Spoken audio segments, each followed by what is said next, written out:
Καλησπέρα και καλώς ήρθατε σε άλλη μια λέξη εκφραστικής ανάγνωσης εν μέσω κορονοϊού 2020. Συνεχίζω στην ίδια κατεύθυνση που ξεκίνησα και χτες, όχι τόσο έντονα αφοσιωμένη στο θέμα της ομοφιλοφιλίας με την όπερα, αλλά και πάλι είναι ένα άρθρο από ένα ακαδημαϊκό βιβλίο που μελετάει ακριβώς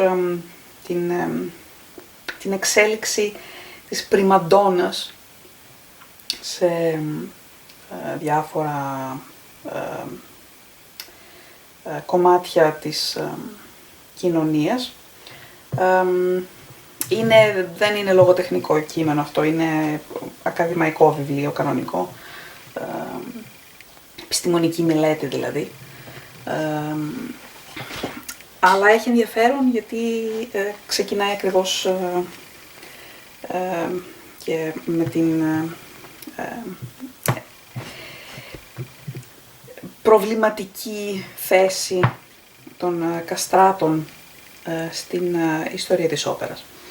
Το τίτλος του βιβλίου είναι The Diva's Mouth, Body, Voice, Prima Donna Politics, των Susan J. Leonardi και Rebecca A. Chapter 1. Pieces and Breeches. Quote, "For even though the typical diva is usually perceived to be exotic and larger than life, and even though the nightingale is a small, drab bird, comparisons between the two would seem to be inevitable, given the heavenly quality of the nightingale's voice. Isn't Hans Andersen's story The Nightingale truly a paean to his love for Jenny Lind? And wasn't L.Ε.Α reported to have eaten every night before retiring a sandwich containing the tongues of 12 nightingales?" End quote. Catherine Davis, The Girl Who Trod on a Loaf. For the soundtrack of the film Farinelli il Castrato, the Institute for Musical and Acoustic Research in Paris recreated the sound of a castrato by electronically combining the voices of a male countertenor and a female soprano. In a nice historical irony, the castrato sound described by contemporary listeners as ethereal, otherworldly, disembodied, superhuman, is now produced quite literally out of body. And electronic morphing is, of course, a much less painful way of creating the sound than the original process by which castrati were produced. Lovers and scholars of the voice have long lamented the loss of the castrato voice and expressed curiosity to hear it, even as they point out that they are not advocating a return to castration. Farinelli il Castrato may provide the closest approximation to the castrato sound that they will ever hear. We doubt that many of the curious and nostalgic will like it. After all, voice lovers have been arguing over the merits of the technological engineering of voices since the birth of the gramophone. Castrati, then, with their ethereal and otherworldly voices, were the first operatic divinities. They were also the first singers to be abused and stereotyped. If we think of a diva as a star soprano or mezzo given to tantrums, vanities, and all manner of other excesses, then the first divas were castrati. If we think of a diva as a figure who disrupts, through her voice and the freedoms it gives her, the binary oppositions of the traditional sex-gender system, then the castrato with his high feminine register and his masculine vocal power is an apt precursor. Women singers seem to have inherited the prima donna stereotypes from castrati, just as they inherited many of their roles both operatic, like Gluck's Orpheus, and cultural, as transgressive figures who blur boundaries and refuse discipline. Women, in the shape of the Medusa, also inherited the responsibility for castration, but the first castrato seems untraceable. Quote, "The origin of the castrati is shrouded in mystery," end quote, begins Angus Heriot's history. Attempting to locate the Italian city where castrations were performed, Charles Burney reports that he was repeatedly sent on to the next city. The Milanese sent him to Venice, the Venetians to Bologna, where he was directed to Florence, and then to Rome, and finally to Naples. We have thus no first castrato, and a cultural silence surrounds this creation. It is as if castrati were like God, always already there, occupying the place, moment of primal sex and gender fluidity before the fall into a normative code of sex-gender difference. How else to account for contemporary descriptions of the castrato voice as high like a woman's, strong like a man's, and also otherworldly, superhuman, disembodied? Simultaneously celebrated and othered, revered and reviled, the castrato was central to the reinforcement of a system of sex and gender division precisely because he was constructed as someone outside that system.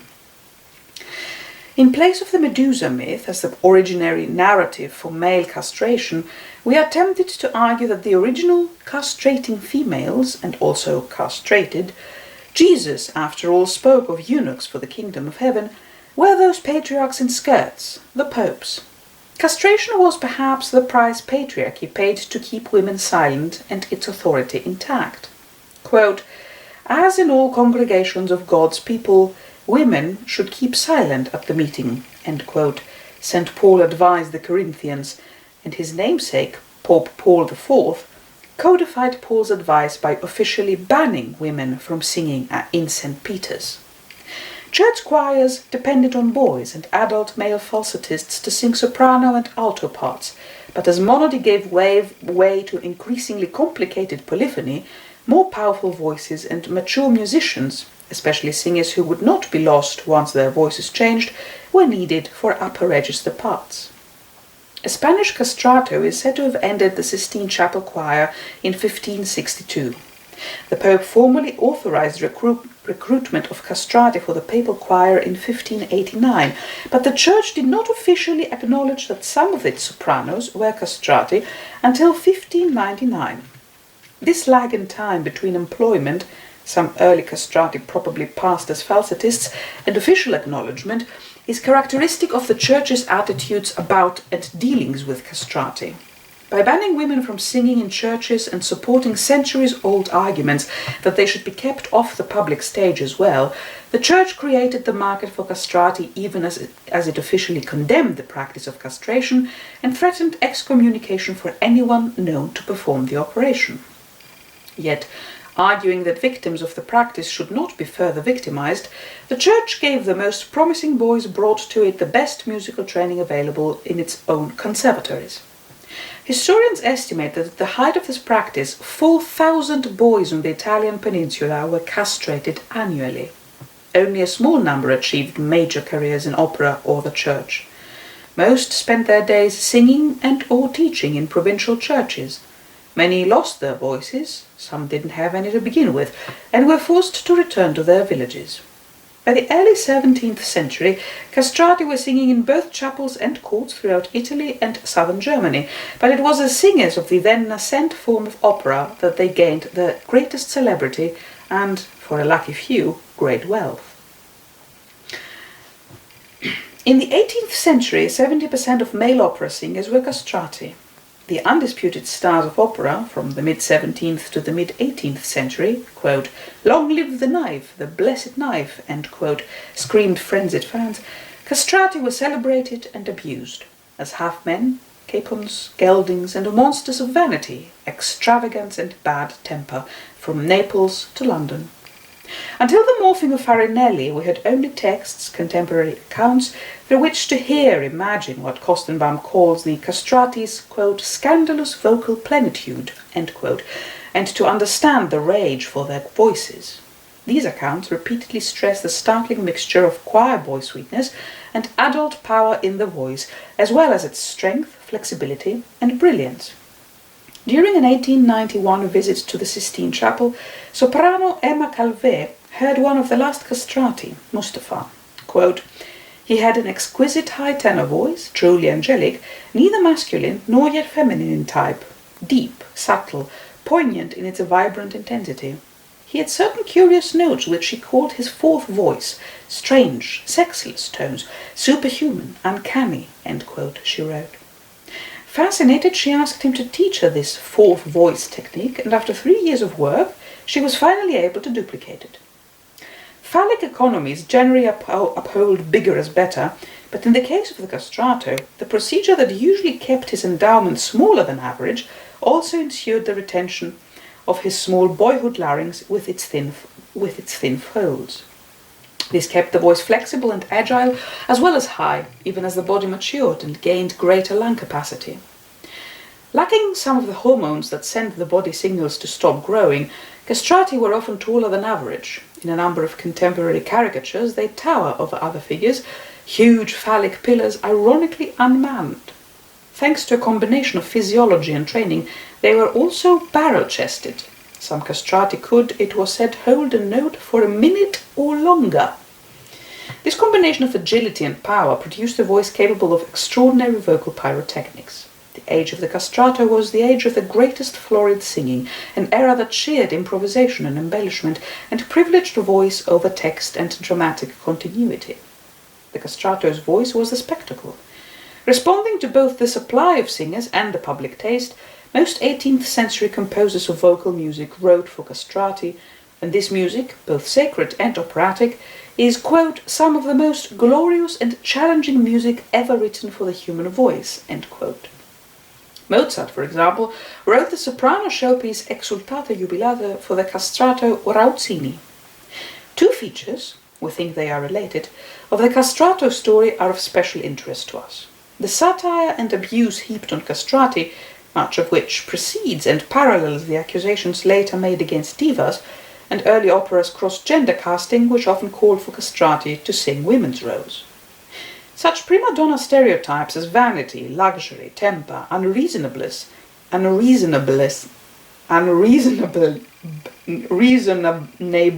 dear God, competitiveness and licentiousness were common accusations against castrati, and the castrati who lived up to these stereotypes are, of course, generally better remembered than their less excessive brethren.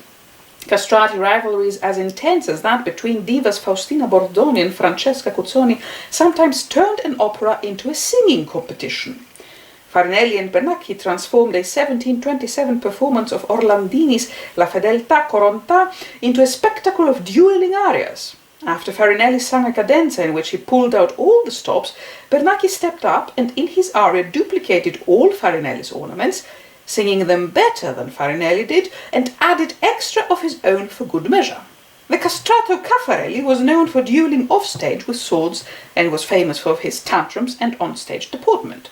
In 1741, he was thrown in jail for disturbing the other performance, acting in a manner bordering on lasciviousness with one of the female singers, conversing with the spectators in the boxes from the stage, ironically echoing whichever member of the company was singing an aria, and finally refusing to sing in the ripieno, end quote, quoted in Christiansen, Prima Donna. Marchesi was famous for his vanity. He demanded that the favourite aria written expressly for him be interpolated into every opera in which he performed, not an uncommon practice. So many singers demanded the inclusion of such signature pieces that they were called suitcase arias, and also required that his first entrance always be on horseback and accompanied by trumpet fanfare. Striking here is the way these gestures of excess were so clearly, and more completely than would ever be possible in our era, given as it is to dramatic continuity, part of the performance. Vanity and competitiveness were staged. Castrato, like Prima Donna, was a role to play. Castrati generally sang two sorts of roles. The first man, roles of opera seria, noble lovers, warriors, rulers, which exploited the ethereal and superhuman sound of the castrato voice, and women's roles and travesti. In Rome and the Papal States, where women were banned from the public stage until the close of the 18th century, female characters were always played by castrati, except when women pretending to be castrati managed to fool the examining priest with a strap-on. Such a passing woman could have been cast as a woman who was required, through various machinations of plot, to masquerade as a man for part of the opera. There were castrati who specialized in female parts, and a few even cross-dressed off the stage as well. Some of these were hardy heterosexuals. By arriving for assignations in costume, a castrato named Consolino is said to have carried on an affair with a married woman without arousing her husband's suspicion. In places where women were allowed to perform in public theatres, at the cost of being thought courtesans, of course, cross-gender casting could be even more elaborate. Early opera privileged the high voice, no matter the sex of the body producing it. first-man parts were generally soprano roles, sung either by castrati or, especially after 1700, women and travestis.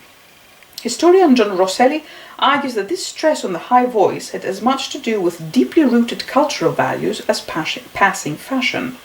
Quote, "Soprano means higher, a notion not to be taken lightly by a society that was at once hierarchical-minded and used to displaying hierarchical order in forms perceived by the senses." End quote.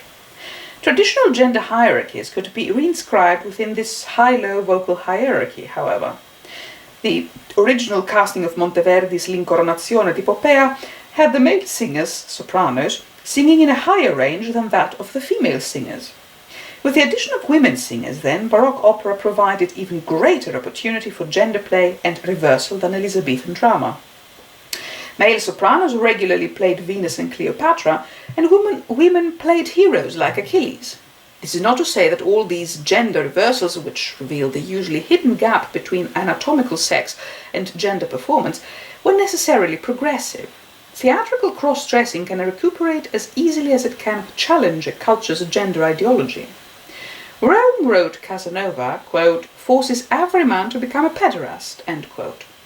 The occasion for the observation was a 1762 trip to Rome, during which he saw a performance by a castrato. Quote, "In a well-made corset he had the waist of a nymph. His breast was in no way inferior, either in form or beauty, to any woman's, and it was above all by this means that the monster made such ravages.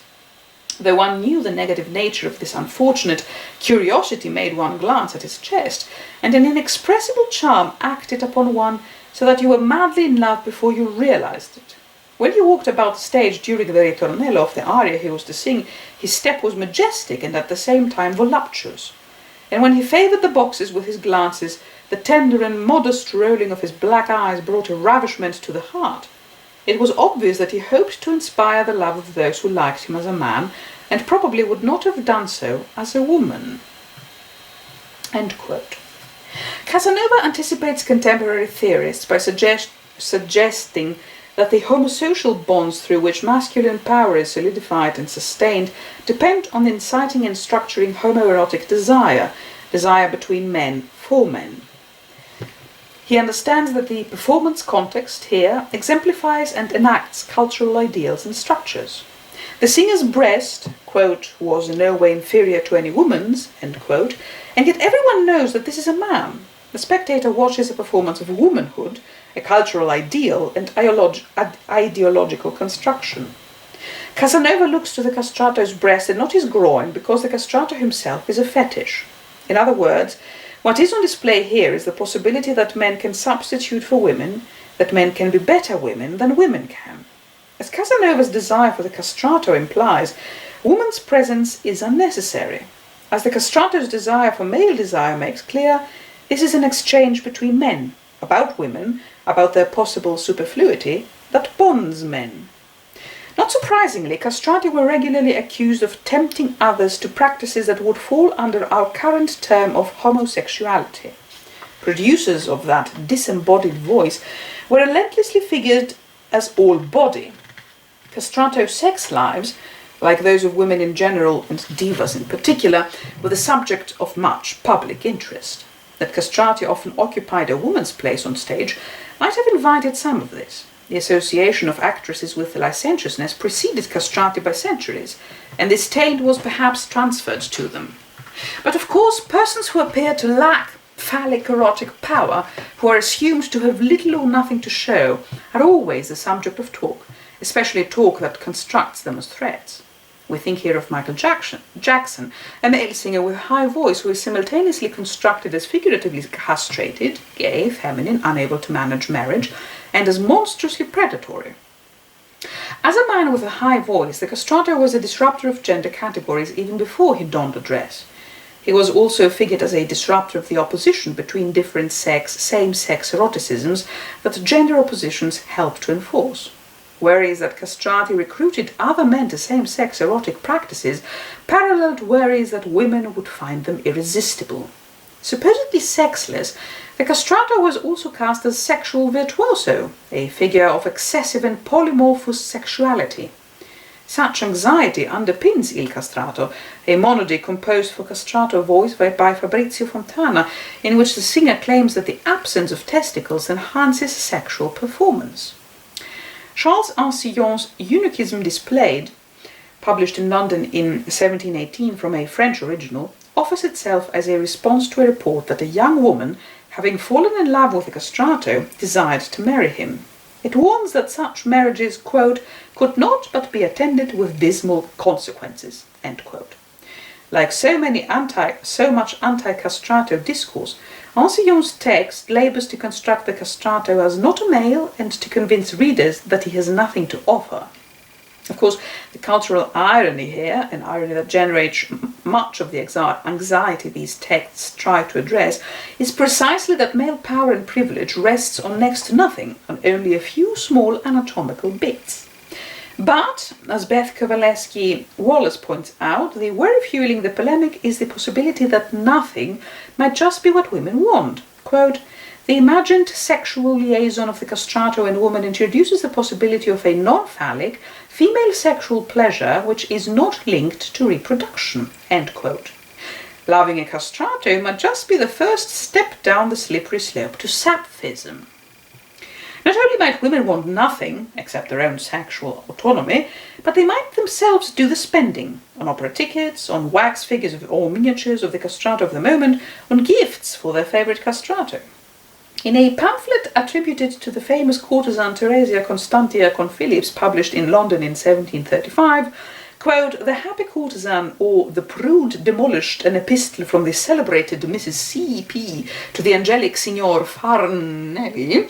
The speaker plots a fantasy in which she and Farinelli run off and enjoy together the treasures lavished on him by the prudes, women who desire him precisely because he is a few pieces short of a whole man. Quote, they know that safe with thee they may remain, enjoy love's pleasures, yet avoid the pain. Each blessed in thee continue still a maid, nor of a tell-tale bantling be afraid. This by experience know the prudes full well, who are always virtues if they never swell. Eunuchs can give uninterrupted joys, without the shameful curse of girls and boys. The violated prude her shape retains, a vestal in the public eye remains. As the whore wordplay implies, the castrato's paradoxical status as man, not man, is transferred to the woman, who, with him, can be a virtuous, even vestal whore. Castrato sexuality is as much a breakdown of moral categories as gender categories. From a woman's perspective, the castrato offers a scandalous sexual as well as vocal plenitude, painless physical joys uninterrupted, and the possibility of retaining one's virtue while having the freedom and pleasure of throwing it away. Quote, well-knowing eunuchs can, the prudes once supply, and more than bragging boasters satisfy, whose power to please the fair expires too fast, while Farinelli stands it to the last, end quote. Not man is transformed, by his lack, into Superman, and only Supermen can hope to keep up with women's larger appetites. Some scholars have taken for granted that Phillips penned the poem, most have not. Penciled at the bottom of the catalogue card for, quote, the happy courtesan, end quote, is the Folger Shakespeare Library, whose copy we quote here is an anonymous note declaring that the author of the pamphlet is certainly not Phillips, and that the attribution is satiric. Who wrote this note, and on what evidence, we wonder?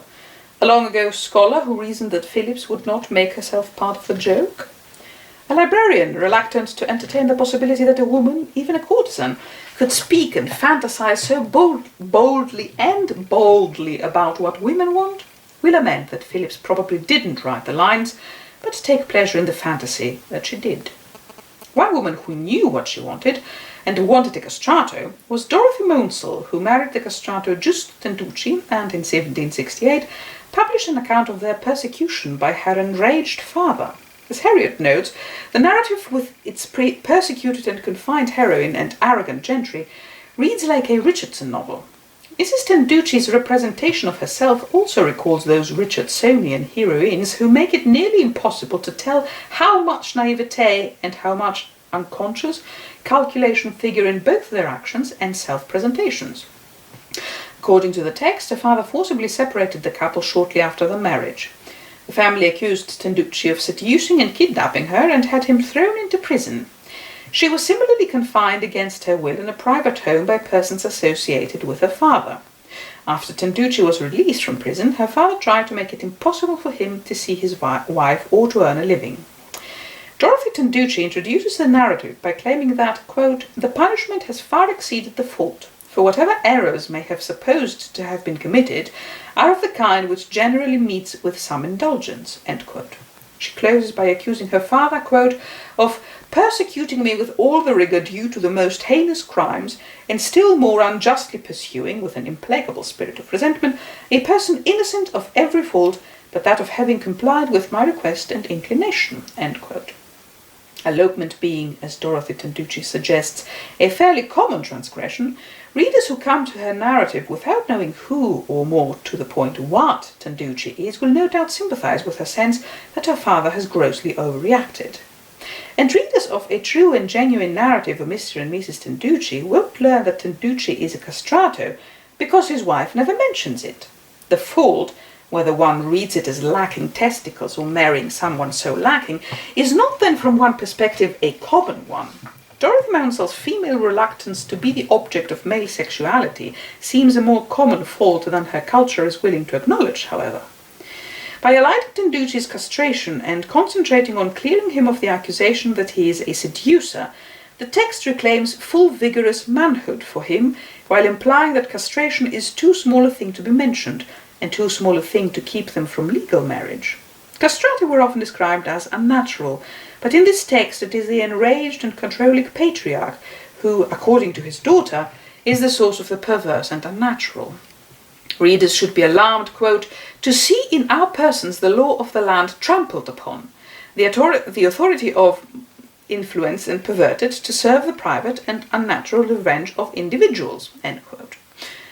Her father might have argued that his efforts were, rather, to renaturalize his daughter, to make her appear natural as an innocent who had been exploited rather than a woman who unnaturally asserted her own will. At one point, the family tricks Tenducci into turning her letters over to them, letters that, according to the narrative, clearly show that the elopement was her idea.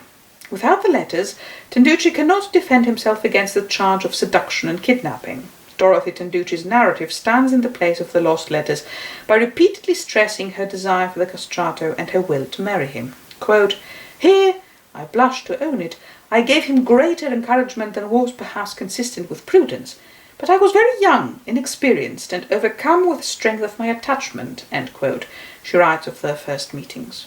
A short time later, her father and friends urged on her a, quote, "marriage which was perfectly disagreeable to me.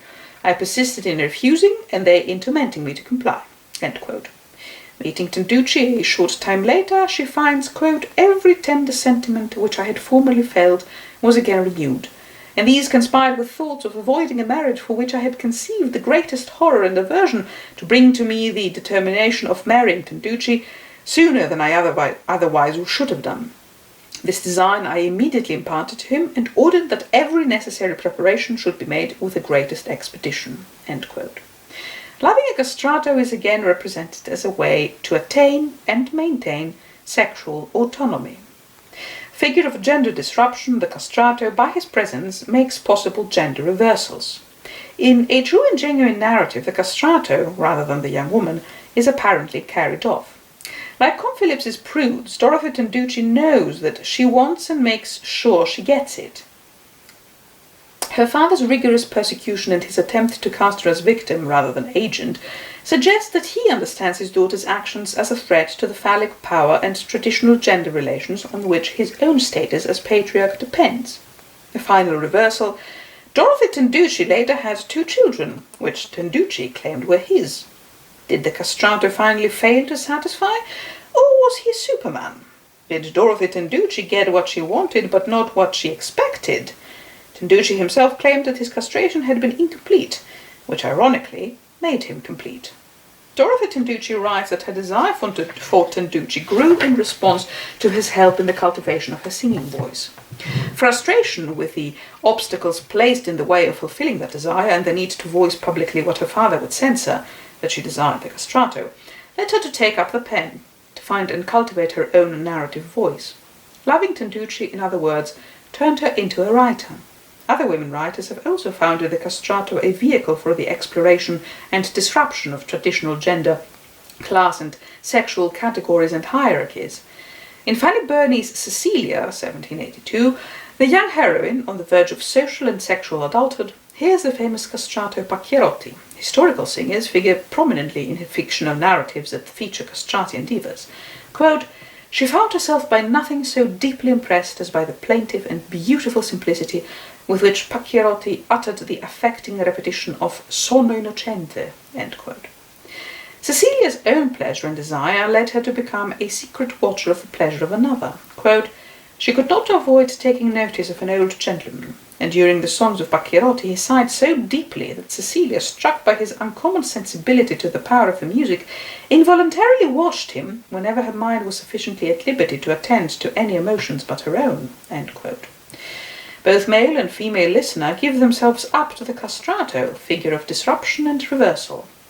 The scene functions primarily to connect Cecilia and the old gentleman, who figures as a sort of moral monitor in the novel. He tends to watch spectacles, theatrical and social, from the margins, a privileged place of epistemological power. But the triangular relation the scene constructs makes possible a series of gender as well as specular inversions. The castrato occupies the traditionally feminine role of spectacle on display.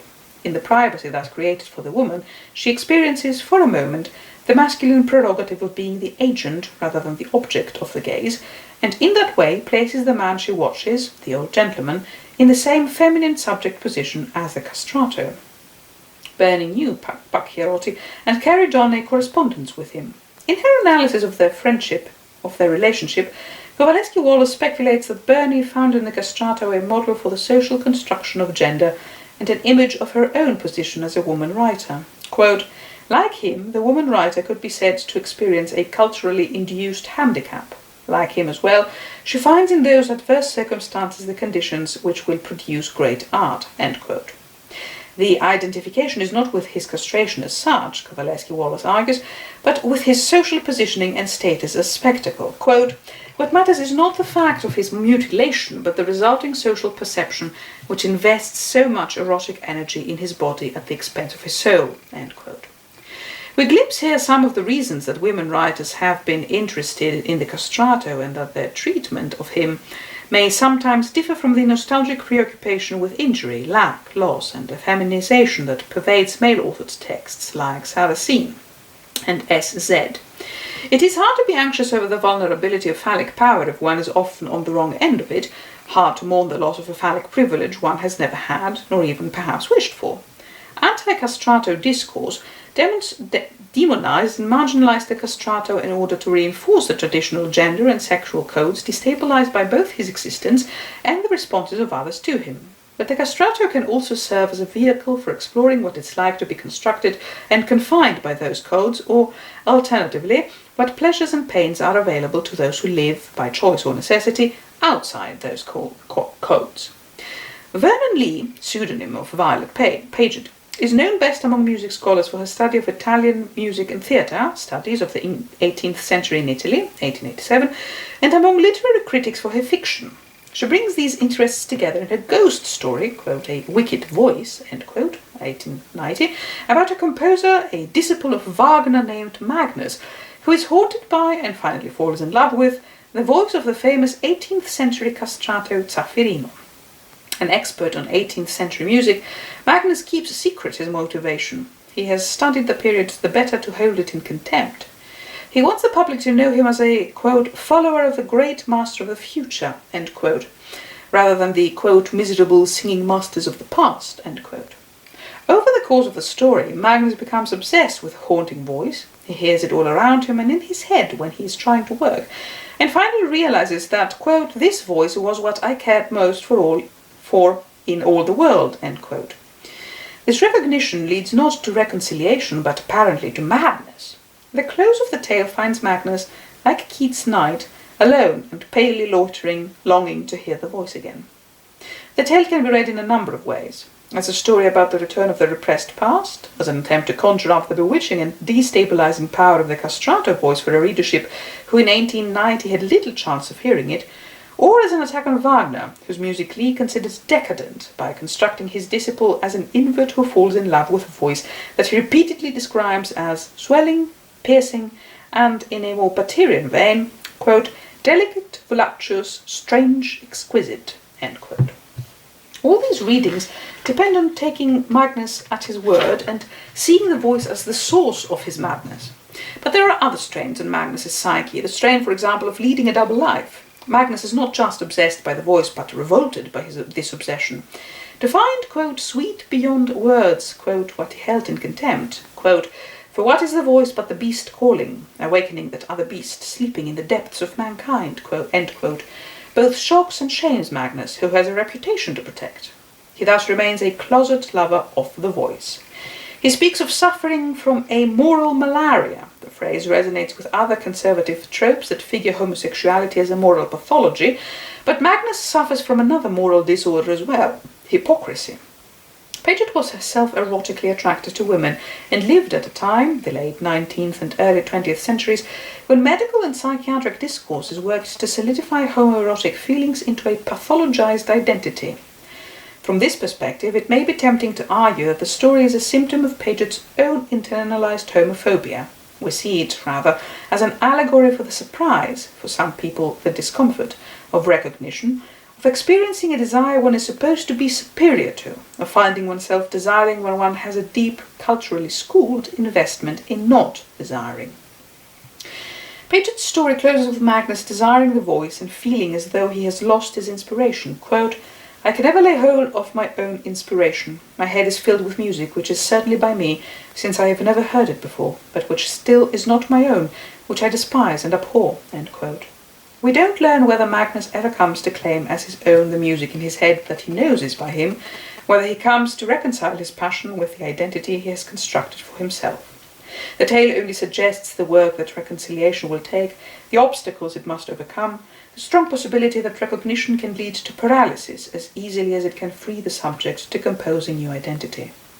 The castrato continues to be an attractive protagonist for women writers, but in Anne Rice's historical novel A Cry to Heaven, 1982, the homoerotic has lost its frightening or maddening face. Tonio Treschi, possessed of a beautiful soprano voice and member of the Venetian ruling class, is forcibly castrated by his estranged and vengeful father and sent off to Naples with Guido Maffeo, a castrato singing master in Venice, scouting for voices. Under Guido's tutelage, Tonio becomes a brilliant and famous singer. He also becomes Guido's lover. As in so many other castrato narratives, Tonio's condition becomes the pretext for his, and the text's, meditation on masculinity. Shortly before his death, Tonio's grandfather tells him that manhood is performative. Quote, make up your mind, Tonio, that you are a man. Behave as if it were absolutely true, and all else will then fall into place. End quote. But knowing that gender is performative, Tonio not only acts the man while he is still a boy, but later on stage acts the woman as well, doesn't save Tonio from being haunted by the conventional codes of manhood. Knowing that he is seen as a half-man, he carries a stiletto and sometimes uses it. Nor does knowing that gender is a set of cultural prescriptions free Tonio from the code of masculine revenge and Oedipal violence. At the close of the novel, he sneaks back into Venice disguised as a woman and kills his father. Through most of the novel, all Tonio can think of are his losses. His physical loss means social losses, of male privilege and of his place among the ruling elite of Venice. Guido offers him an alternative reading of his situation. After Tonio refuses the advances of a cardinal who is acting as their patron, Guido is impatient with his scruples and advises him to return to the cardinal and give him what he wants. Tonio accuses Guido of treating him as if he were, quote, nothing but a whore from the streets, end quote. And Guido responds, quote, if you were a whore, you couldn't be in this house. You wouldn't be fed and sheltered by the cardinal. You're a castrato. I would do it without hesitation if you wanted it from me, end quote. Horrified and disgusted, Tonio accuses him of having, quote, no honour, no creed, no decent sentiments. Yes, yes, yes, Guido said. Make me out a demon, if you will. I tell you the configurations you place on all these things are lovely and meaningless. You are not bound by the rules of men. You are a castrato. You can do these things, end quote. Despite Tonio's appeals to Guido's love for him, Guido refuses to invest in sexual coupling its traditional meanings of privilege and exclusivity, and therefore reinforce the possessiveness this construction engenders. Quote, Where is the dishonour in giving this man what he asks of you when you will not be diminished in the slightest? If you were a virgin girl, you could plead that, but he would never have asked that of you. He's a holy man, and were you a man, you could claim an aversion whether you felt it or not. But you are neither of these, and you are free, Tonio, free. There are men and women who dream every night of their lives for such freedom, and it's yours by your nature, and you cast it away." End quote. Constructed as an exception to the sex-gender system, the castrato is, as we have seen, paradoxically central, the exception on which the rule depends, both before and outside. As in her better-known series of vampire novels, Rice uses characters who inhabit the margins in order to explore the freedoms and possibilities there. Unlike Tonio, whose preoccupation with the status of his manhood suggests that he is still caught in the grip of discourses that cast him out as other, Guido sees that the margins are places of possibility, including the possibility of recognizing that because sexual categories are socially constructed, so, too, is the meaning of sex. Tonio can only see Guido's advice as mercenary, but Guido understands that monogamy and romantic love are features of the same system as manhood. When Tonio argues that their coupling was motivated by love and passion, Guido responds, quote, "So love him then. Go and love him for this little while and there will be passion too." End quote. Tonio goes, and there is in the end passion and love with a cardinal that supplements rather than endangers the passion and love he has for Guido. To be not a man, a cry to heaven suggests, is not necessarily a bad thing, but as Guido implies, neither is it the same thing as being a woman. Tonio's mother, caught between Carlo and Tonio, drinks herself to death. One woman does, however, manage to create a space of freedom for herself, a young Englishwoman named Christina, a professional painter. When Tonio sleeps with her, Rice's castrati can have erections, indeed they have many, he is surprised to learn that the widow is a virgin. We are less surprised. She had married an old man for whom she probably served as token of his continued phallic potency in exchange for a celibate marriage. Childlessness ensures the freedom to paint. Widowhood gives her social position a certain amount of social freedom. At the novel's close, Tonio, having dispatched his father, is on his way back to Christina and Guido. Quote, "Before the sun rose, he would be with them, and for the first time they would be truly together." End quote. What makes such a cliched and sentimental ending still interesting is that Tonio goes back to both Christina and Guido. The castrato becomes the figure for both sexual diversity and for what we might call relational diversity. Other people may dream with envy of their sexual freedoms, but the castrati are also free of the claustrophobia of the couple, a possibility few of the rest of us have the intellectual and psychological freedom to entertain.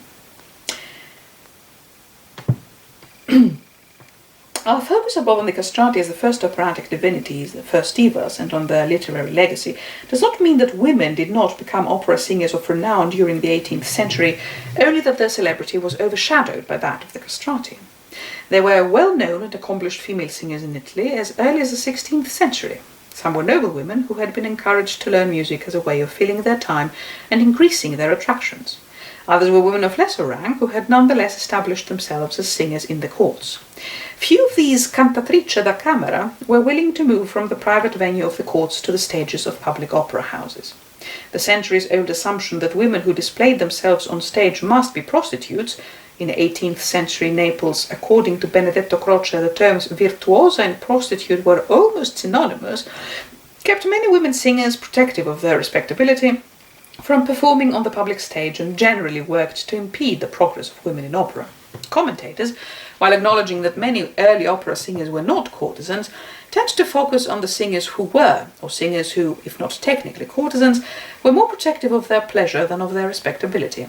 Giulia Di Carlo, for example, dubbed by wags the Madonna del Bordello, was, quote, "a naturally brilliant singer," end quote. Heriot assures his readers, who ruined her voice and looks with her off-stage activities and died in poverty and disgrace, of course, in 1696.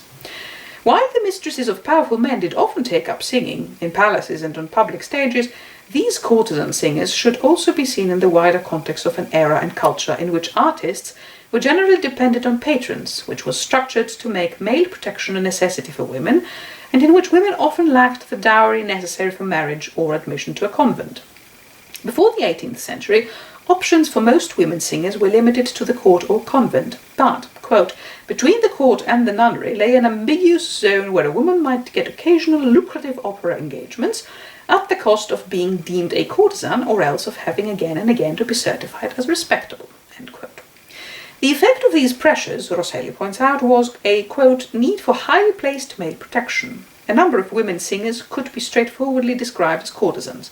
These by definition had their protectors. The others needed protectors to establish, what for many of them was probably true, that they were not courtesans." End quote. Singers throughout the 18th century often depended on court patronage and were often victims of tyranny and exploitation. During the 1770s, Gertrude Mara signed a contract to be a court singer for Frederick the Great, who later kept her under surveillance and threw her into prison to prevent her marriage. He finally allowed her to marry only on the condition that she remain in Berlin. Her attempts to get herself dismissed were unsuccessful, and she became reluctant to perform. Once, when she claimed that she was too ill to sing, Frederick sent dragoons to get her. Cancelling performances on pleas of indisposition is, of course, a prima donna stereotype, but there is evidence that behaviour almost always read as duplicitous and willful was for some women singers grounded in physiological necessity. Performing and touring are hard on the body, and a woman's hormonal fluctuations can affect the quality of the voice. Thus developed the custom of menstruating singers wearing a rose to signal to their audiences that they were not, thanks to their period, in top voice. The status of women singers did begin slowly to improve in the 18th century. Accomplished singers like Faustina Bordoni, Vittoria Tesi and Francesca Cuzzoni gained respect as skillful musicians, and in the case of Faustina and Cuzzoni, infamy as prima donnas. Social and legal structures that inhibited women from managing their own careers began to loosen. Italian opera became increasingly internationalized, and singers like Faustina and Cuzzoni made their way to London. Handel hired both of them for an opera there and thus set the stage for one of the greatest diva rivalries in opera history, a rivalry that culminated, the story goes, in their having a fist fight on stage. Fashionable London was fiercely divided between their respective partisans, and riots broke out in the theatre and its environs. Few women, however, gained the fame and fees of Cuzzoni and Faustina. For most of the 18th century, women singers were still in the shadow of the castrati. Indeed, there are tales of rivalries between castrati and women singers as intense as those between women singers. When English soprano Nancy Storace and Marchesi, one of the last great castrati, appeared together, Storace much matched his famous signature fioritura called La Bomba di Marchesi. Marchesi threatened to quit if the management did not fire Storace, which they did. Caterina Gabrieli fared better when she sang with Pacchierotti in Sicily. Midway through one of her arias, the castrato, declaring himself unworthy to be on the same stage with such a singer, burst into tears and left the stage. These small victories, which demonstrated to those willing to listen that women could be accomplished singers, did not, however, win the war of celebrity. The public was fascinated by the exotic quality of the castrato voice, a quality women were said to be unable to duplicate. In addition, as Vernon Lee notes, because, quote, "the male singer was at once more respectable and more thoroughly artistic than the singing actress, it was he who had all the social advantages to himself," end quote. The male castrato was, quote, more thoroughly artistic, end quote, in large measure because women did not have the same opportunities for rigorous conservatory training that the castrati did. Women's lack of opportunity for first-rate training did not, of course, stop criticism that they were untrained. Women singers were, for example, repeatedly criticized to the effect perhaps of constructing them as the worst offenders for using inappropriate ornamentation that ignored musical context, a singing sin not confined to women.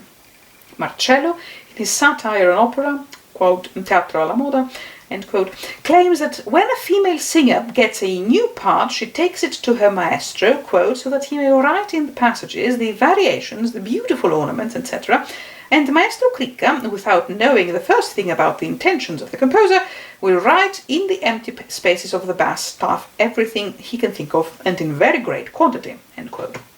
Pierfrancesco Tosi's famous singing manual Observations on the Florid Song counsels students to avoid the example of women singers in the matter of ornament and imitation. We quote from an English translation published in London in 1743, quote, "If, out of particular indulgence to the sex, so many female singers have the graces set down in writing, one that studies to become a good singer should not follow the example. Whoever accustoms himself to have things put in his mouth will have no invention and become a slave to his memory," end quote. Women who showed they could sing were thus diminished again, accused of a poverty of creativity and musicality. Since conservatory training was not easy to come by, perhaps women could learn through observation and imitation, but Tosi forecloses this way of learning as well. Quote, "If many of the female singers, for whom I have due respect, would be pleased to consider that by copying good ones they have become very bad ones, they would not appear so ridiculous on the stage, for their affectation in presuming to sing the airs of the person they copy with the same graces. In this great error, they seem to be governed by instinct, like the inferior creatures, rather than by reason." End quote.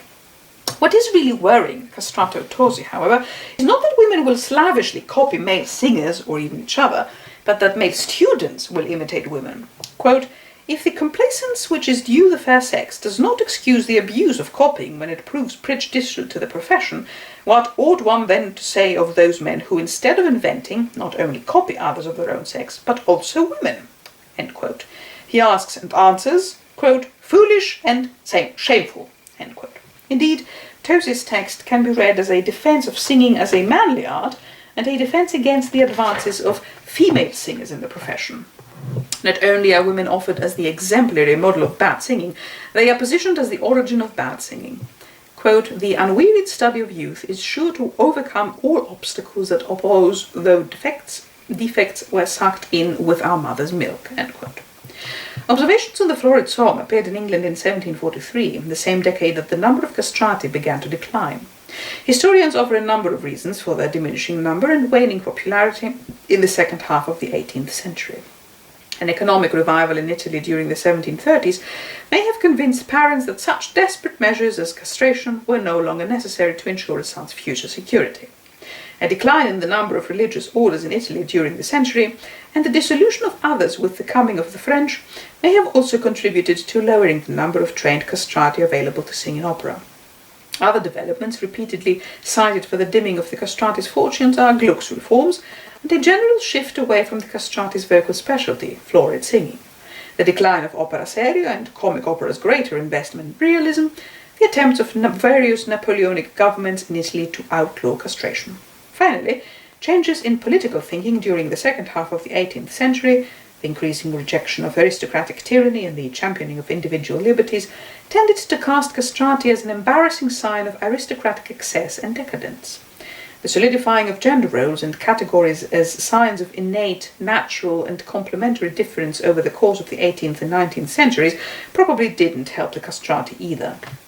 By the 1820s, the supply of castrati was so small that composers began to write the romantic male lead in the tenor register, and the soprano, alto, tenor, bass casting we are familiar with began to take hold. Not surprisingly, castrati lasted longer in the church than on the opera stage. Velluti sang his final London performance in 1829, but Alessandro Moreschi was associated with the Sistine Chapel into the 20th century.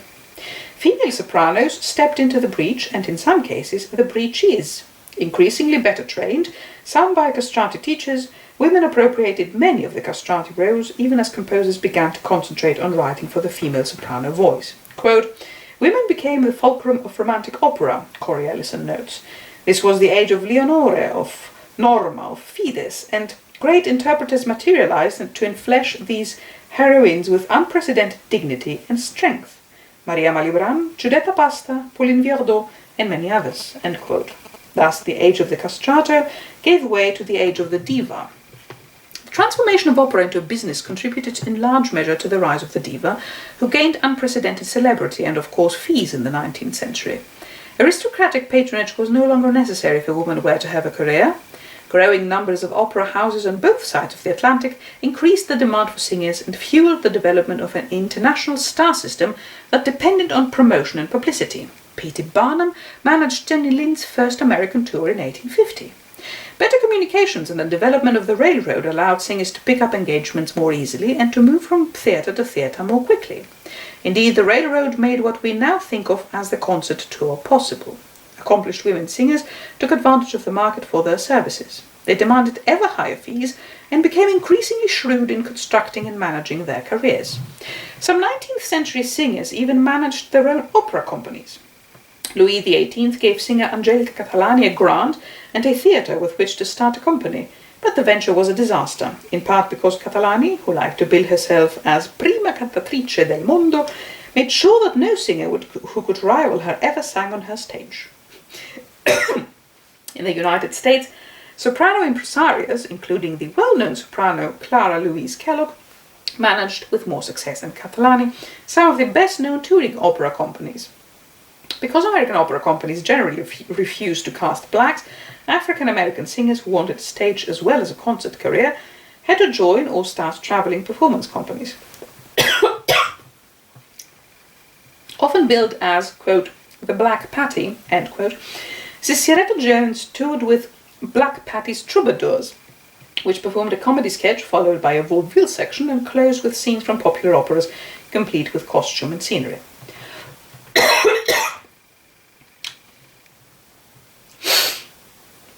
The 19th century was the golden age of diva worship. Between the decline of the castrato and the rise of the tenor in the latter part of the 19th century and the early 20th, the reigning celebrities of the opera stage were almost exclusively female.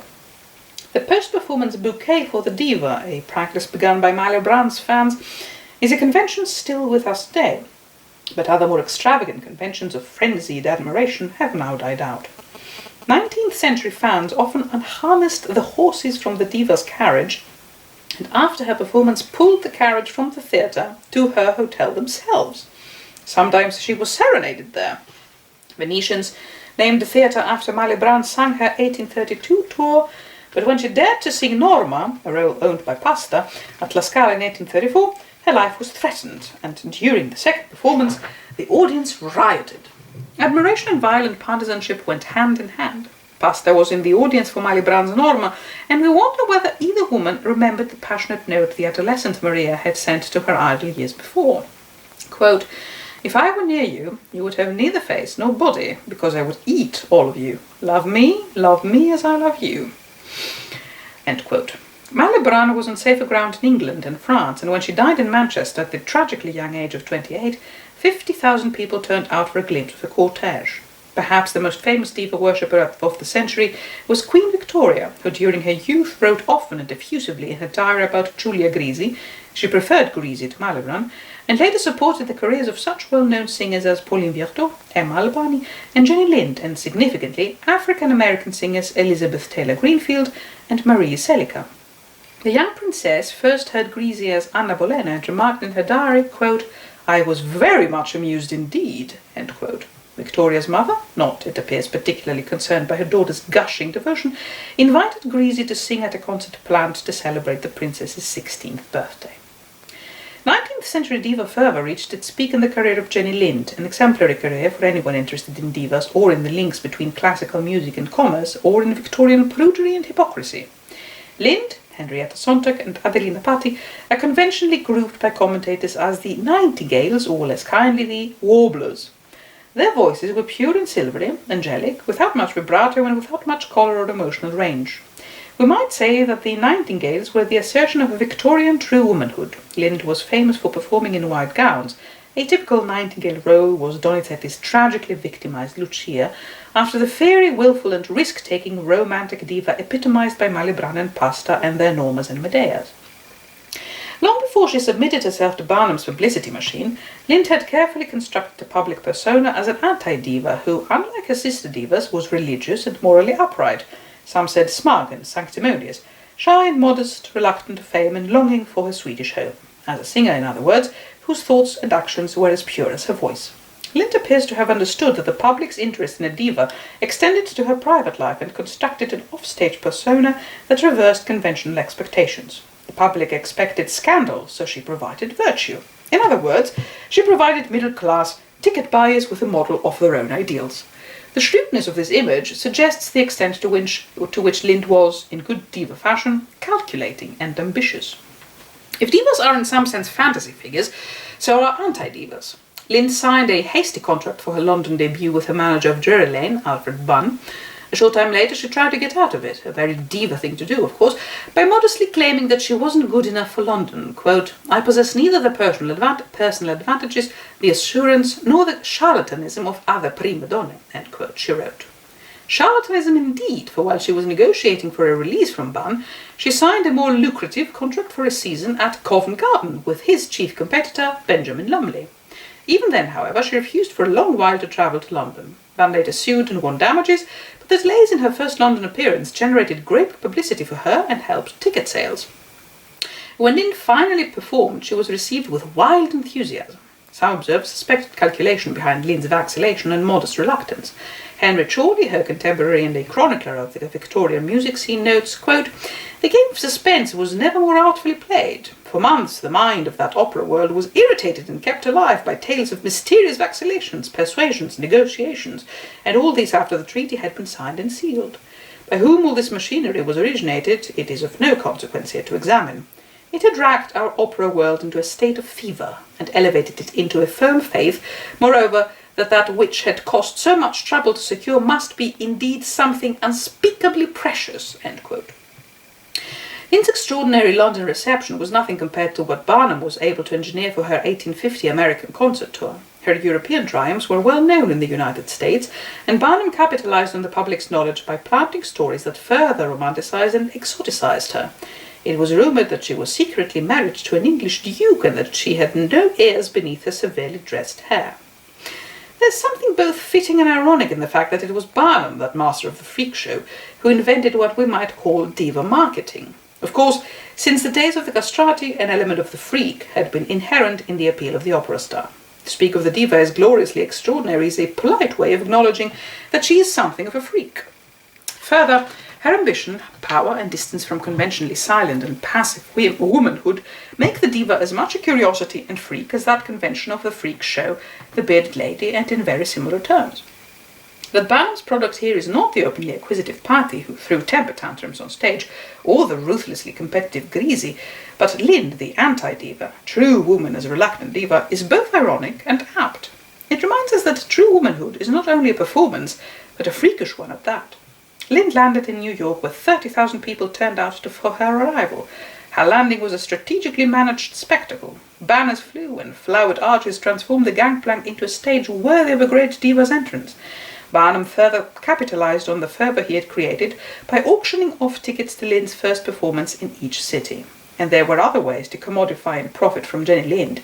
As in England, various products appeared on the market with her name or picture printed on them. Jenny Lind clothing, opera glasses, and jewellery were perhaps to be expected, but there were also Jenny Lind greeting cards, Jenny Lind sausages, even a Jenny Lind cigar, an honour she shares with Tetrazzini, and a Jenny Lind whistling, singing tea kettle. Lind found the pace exhausting, conditions often uncomfortable, and some of Barnum's tactics objectionable to her moral sensitivities. After singing nearly 100 concerts, she asked to be released from her contract, and Barnum agreed. Managing her own tour, she continued to sing concerts at a slower pace, but public interest began to wane. Her me-too marriage to a Jewish pianist 9 years her junior did little for her image as chaste innocent. Reports of her bad temper and brusque treatment of people who came to see her began to leak out. At every stop she was besieged at her hotel by fans, many of them passionate young women, one even dressed up as a maid in order to get a glimpse of her idol, by people who wanted jobs, and by strangers who, having heard of her celebrated charity, sought some for themselves or others. In this way, Lind became the victim of the Saint Jenny persona she had constructed earlier in her career. Writing 100 years later, Henry Pleasant summarizes, quote, "The legendary Jenny Lind was her own masterpiece. The public was taken in, and so were most of her friends and acquaintances. But so, alas, was she." End quote. Other divas in the 19th century, and of course in our own century, have inspired similar, if perhaps not quite so extravagant, adulation. Never far from fame, however, is notoriety, and as we have seen, divas acquired plenty of that as well. They were, after all, women who had in the most literal and material and undeniable way a voice. A long tradition of silenced women could not help but make this voice a threat to the entire culture. Καληνύχτα.